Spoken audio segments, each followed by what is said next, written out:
If you've ever found yourself tired of hunting down your Excel files because they keep saving in an unexpected folder, you're not alone.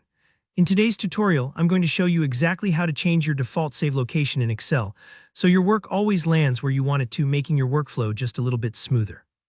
By the end of this video, you'll be able to tell Excel exactly where to put your new documents, saving you time and a lot of frustration. Let's jump right in. First, go ahead and open Excel on your computer. You don't need to have a specific workbook open, just start the program. If you're greeted with the opening screen where you can choose a blank document or a template, you're in exactly the right spot. Opening Excel is our starting point because all the setting changes will live inside the program itself. Next, let's navigate to the Options menu. You'll find this by looking down in the bottom left corner and clicking on Options. If you're used to heading straight for the toolbar at the top, this might feel a little unfamiliar, but just take a second to locate Options at the bottom of the panel on the left. Think of Excel like any well-organized kitchen, storing all its settings in a central drawer where you can tweak things to fit your habits and tastes. That's what we're accessing here.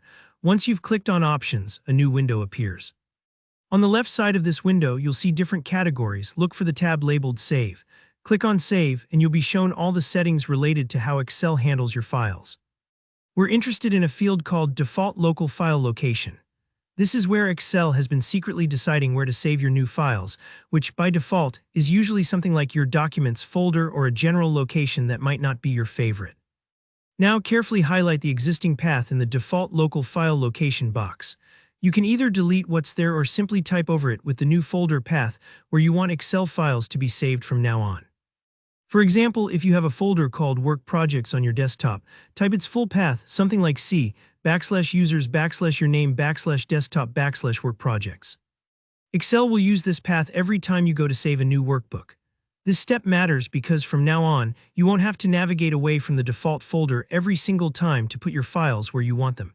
Excel's essentially taking a little mental note of your preference. Take your time as you type. Make sure the folder path matches the actual location you want, otherwise, Excel might get confused and ask you for a location every time you try to save, which takes us right back to square one.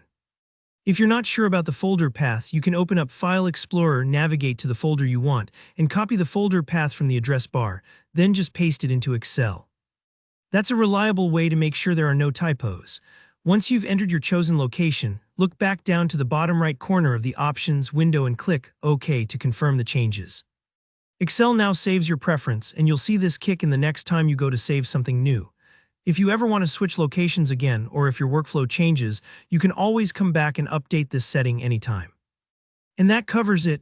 Now your Excel files will save exactly where you want them, making things more streamlined and less stressful. If this tutorial helped you out, please give the video a like to let me know. If you have any questions or want to share your own tips for organizing files, drop a comment below. I'm always happy to help. And don't forget to hit subscribe for more practical tutorials just like this one.